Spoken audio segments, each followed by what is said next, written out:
안녕하세요. 뼈아대 고용선 작가입니다. 여러분 반갑습니다. 오늘은 50대 사건으로 보는 돈의 역사 이슈 따라잡기 시간이고요. 오늘도 홍준호 박사님을 모셨습니다. 반갑습니다. 네, 안녕하세요. 고 작가님 반갑습니다. 자, 오늘은 재테크 방법인데 우리 말고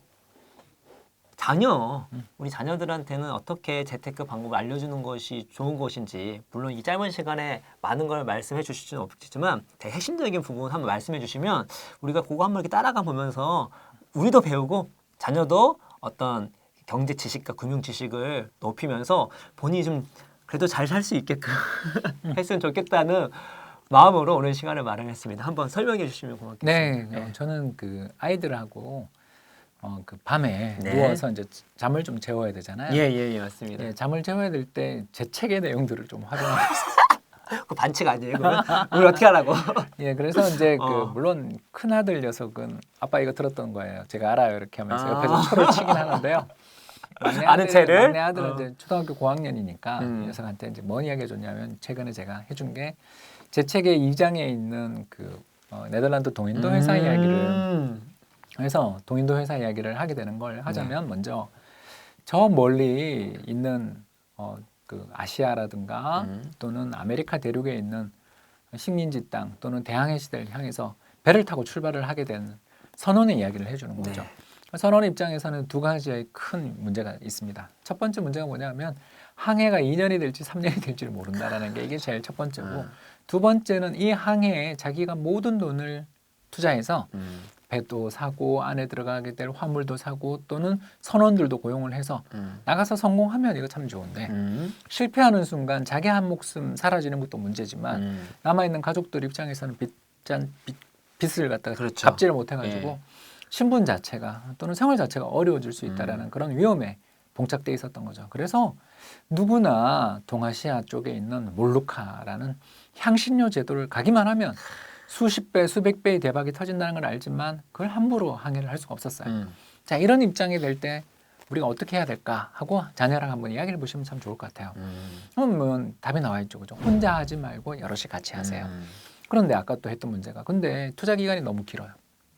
이렇게 투자 기간이 너무 길고 몇 년이 걸릴지도 모르고 또 돌아올 수도 없다라고 생각될 때는 한 척, 두 척의 배로 운행을 하는 거는 이건 도박에 다름 아니잖아요. 아무리 그렇죠. 돈을 모아서 한다 그렇죠. 하더라도. 예. 결국 한 번에 10척, 20척의 배가 같이 움직이고 또 그 배들 중에 한두 척은 태풍을 만나서 난파할 수도 있고 아니면 또 해적선을 만나서 빼앗길 수 있지만 갔던 배들 전체는 다 그렇게 재난을 당할 가능성은 낮잖아요. 분산돼 있으니까. 예, 그렇죠. 그래서 한 번에 수십 척의 배를 함께 보내고 더 나가서 그 몰루카라는 제도를 가가지고 그냥 가서 상거리만 하는 게 아니라 거기에다가 여러 가지 농장들도 구입도 하고 사람들도 고용해가지고 그 향신료를 꾸준히 안정적으로 구입할 수 있도록 회사를 만들어 놓으면 이게 훨씬 더 안정적이고 장기간에 걸친 수익을 확보할 수 있지 않겠냐라는 생각을 누구나 해볼 수가 있는데 그걸 아무도 못했어요. 왜? 빚잔치가 무섭고 혼자서 사업하기에는 너무 큰 돈이 들고 수년 혹은 수십 년에 걸친 세월 동안 그걸 비즈니스를 사업을 그렇죠. 해나가야 되는데 대체 누가 하냐고 이렇게 됐을 때 나온 대안이 바로 주식회사 제도입니다. 사람들이 푼푼히 모아서 예를 들어서 동인도 회사 같은 경우는 1000명이 넘는 주주들이 돈을 소액을 넣어서 그리고 그 뒤로 약 한 200년 이상을 유지해가는 회사를 만들면 사람들 입장에서 굉장히 좋은 방법, 재테크에 좋은 방법이 생기는 거죠. 성장해가는 기업에게 소액의 지분을 넣고 그리고 소액의 지분이기 때문에 그 회사가 만에 하나 잘못돼 파산한다 하더라도 그 지분을 잃어버리는 것으로 끝나죠. 예. 더 나가서 사업을 추진하는 데 있어서 어떤 사람이 늙어서 죽어버리면 큰일 나지만 사회에서 만들어져 있는 이 법인체, 주식회사라는 것은 대대손손 내려갈 수 있을 만큼 꾸준히 기업들이 맞아요. 영위를 해나갈 수가 기본이 있으니까. 영원 기업이라 하잖아요. 그렇죠. 예, 그런 기업들에 대해서 투자를 할 수 있는 길들을 열어줬던 그걸 누군가가 먼저 하기만 하면 대박이 나는데 그걸 자유롭게 할 수 있는 곳이 없었다라는 거죠. 그래서 왜 네덜란드에서는 사람들이 그런 자유로운 주식회사라는 제도들을 만들어서 책임은 자기 지분만 포기하면 모든 책임은 면제되고 또 그 기업이 잘 되면 그 기업의 배당을 받으면서 승승장구할 수 있는 이런 기반이 왜 네덜란드에서 만들어졌는가 이렇게 생각해 보면 결국 거기는 어떤 토지에서 노예로 살고 있는 농노로 살고 있는 사람들이 아니라 전부가 자기가 자기 땅을 간척해서 바다를 메워서 자기 땅을 만들어낸 자유민들의 세계였으니까 그 자유민들끼리는 서로가 당신이 나보다 돈은 좀 많을지 모르지만 또 조상 잘 만나 백작일지 모르지만 나사오 백작 이러면서 백작일지 모르지만 그러나 이 주식회사 투자함에 있어서는 주주로서 그렇죠. 1대1의 관계가 조성된다라는 그런 평등한 세상 또는 상대가 나의 주식 지분에 대해서 함부로 손을 못 대는 믿을 수 있는 어떤 법적인 관계들 이런 게 이루어진 자유로운 시민의 세상에서 주식회사 제도들이 발전할 수 있다라는 거죠. 지금 너무 당연해서 그런 생각 못 하는데 역사를 보면 엄청난 혁신적인 그렇죠. 거기 나온 거네요. 그러면서 이 주식회사가 생기면서 사람들은 이제 주식 투자라는 것을 알게 됩니다. 그래서 주식을 꾸준히 성장하는 잘 되어가는 기업들에게 주식을 좀 사서 이건 그냥 대대손손 물려줄 수 있으니까 꾸준히 주식을 배당도 받고 이 회사가 성장하는 과정에서 함께 나아갈 수 있다라면 우리 국민도 부유해지고 또 이 산업도 부유해지고 더 나아가서 전체 경제도 살찌워질 수 있다라는 것을 배우게 되면서부터 세계 최초의 증권거래소인 암스테르담 증권거래소가 1609년에 생기면서 주식시장이라는 게 생겼다. 이렇게 이제 이야기를 해나가면 물론 뭐 이렇게 저야 저자니까 머릿속에 다 있지만 한 토막만 갖고 그렇죠. 이야기를 해도 예. 좋잖아요. 좀 더 뭉뚱그려서 얘기할 수도 있고. 그렇습니다. 그래서 이제 이렇게 만들어놨더니 이제 두 번째 이야기가 이제 시작되는 거죠. 주식시장이라는 걸 이렇게 만들어놨더니 사람들이 그냥 자기 돈만 갖고 주식에 투자를 하면 너무너무 좋겠는데 세상에 돈을 빌려 주식에 투자를 하기 시작하더라. 그렇지 않냐 이거죠. 레버리지 투자. 레버리지 투자를 하는 거죠. 돈을 빚을 내가지고 예를 들어서 고 작가 나한테 돈 좀 빌려줘 해서 그 돈을 들고 제가 주식을 샀어요. 주식을 샀다면 주식 가격이 한 10% 오르면 제가 예를 들어서 자본금을 고 작가한테 돈을 빌려 2배를 만들었다면 10%가 아니라 나는 돈을 빌려서 투자를 했기 때문에 20%의 상승이 되는 거고 만약 주가가 50% 올랐다면 저는 돈을 빌려서 투자했으니까 2배, 100%의 수익을 속칭 자기 자본 이익률이 엄청 커지는 엄청나게 거죠. 올라가는 거죠. 그런 지렛대 효과를 누리게 되는 거죠. 이런 식으로 사람들이 투자를 하는 동안에는 문제가 없는데 문제는 주식 가격이 빠지면 역으로 역으로 이게 대간기가 당하는 거죠. 그렇죠. 그래서 5% 빠지면 10% 손실이 되는 거고 예. 50% 빠지면 원본이 다 날아가는 그렇죠. 그런 상황들이 빚어지게 될 때 이 돈을 빌려줬던 금융기관들이 문제가 생기겠죠. 그렇죠. 그래서 고작가 은행이 예를 들어서 저한테 돈을 많이 빌려줬는데 제가 그냥 무모하게도 주식에 또는 튤립에 또는 부동산에 대대적으로 돈을 빌려서 투자를 했다가 그게 쫄딱 망했어요. 그러면서 저는 돈을 못 갚게 됩니다. 근데 돈을 못 갚게 되는 상황에서 고작가 은행은 큰일 났죠. 큰일 났죠. 야, 이 돈을 내가 어떻게 해야 되나? 이거 받아낼 데가 없는데 하는데 문제가 세상 사는데 다 소문이 나죠. 고작가 은행이 돈이 없대. 저 은행에 예금해놓은 돈들은 대출했다가 다 날렸대. 야, 우리 빨리 가서 먼저 가는 사람이 예금을 찾을 수 있다. 뱅크런. 뱅크런이 벌어질 수 있다라는 그런 이야기들. 그래서 메아리 포핀스 이야기도 예, 좀 나오면 맞습니다. 좋고. 예. 그래서 옛날 이야기 속에서 이렇게 경제에 대한 이야기들을 좀 들려주시면 아, 좋네요. 그 생각 못 했는데. 나도 해줘야 되겠네. 왜 그 생각 못 했지? 이야기로 하니까, 역사 이야기로. 그러면서 지도를 좀 그리면 특히 좋습니다. 그 지도책과 세계 지도책과 함께 이런 이야기들을 해주면 특히 참 상상력의 나래를 펼쳐볼 수 있다는 측면에서 꼭 예를 들어서 뭐 인도네시아 여행을 간다 그러면 발리만 가시는 게 아니고 발리 옆에 몰로카 제도라는 데가 있다. 지도 한번 보여준다든가. 그 말씀 우리 이철뚝에서 할 수 있다는 얘기네요. 그렇죠. 그러니까 저는 그런 근데 생각을 가지고 솔직히 이 썼습니다. 생각은 한 번도 못했어요. 근데 보니까 저는 이제 그 어떤 이론적인 거나 그런 것도 어떻게 잘 설명하지 그 생각만 했는데 생각해보니까 이미 과거에 있던 역사 이야기니까 그 이야기를 풀어가면서 얘기하면 거기에 원리도 다 들어가 있는 거고. 그렇죠. 이게 스토리의 힘이죠. 그리고 얘기하다 보면 우리 왕공 아시죠? 아웃풋이 되니까 나도 공부도 많이 되고. 그렇죠. 가르치기 위해 또 배워야 되잖아요. 그래서 이거 자녀한테 얘기해 준다는 생각으로 하나씩 이렇게 공부해 나가시면 되게 좋을 것 같다는 생각이 드네요. 50개거리가 있죠. 그러니까 게임 끝났네.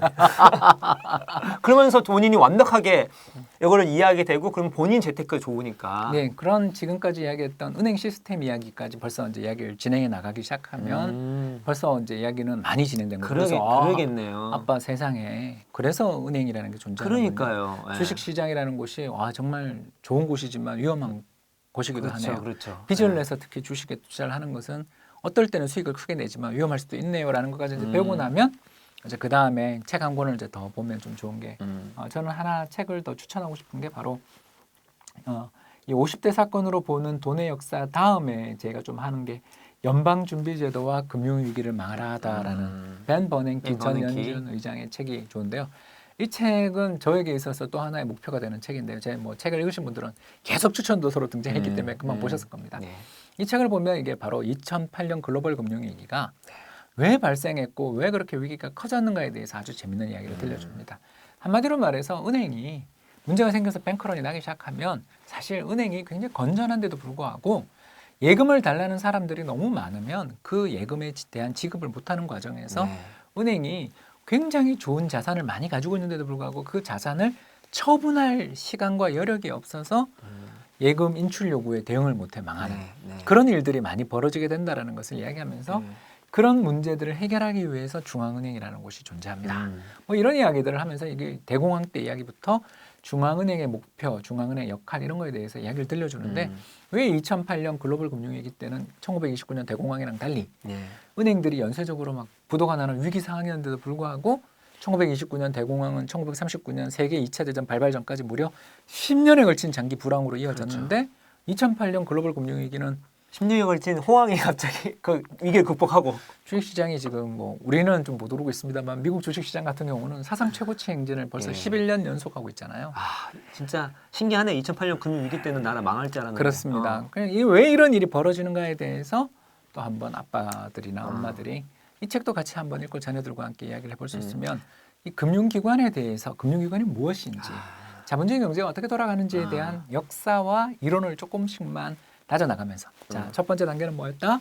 아까 이야기한 것처럼 스토리 중심의 관심을 끌어내고 그다음 두 번째 요 책에서부터 이제 벤 버냉키 연준 의장이 쓴 입문서입니다. 이게 뭐냐면 대학생들을 상대로 한 강의를 모은 책이에요.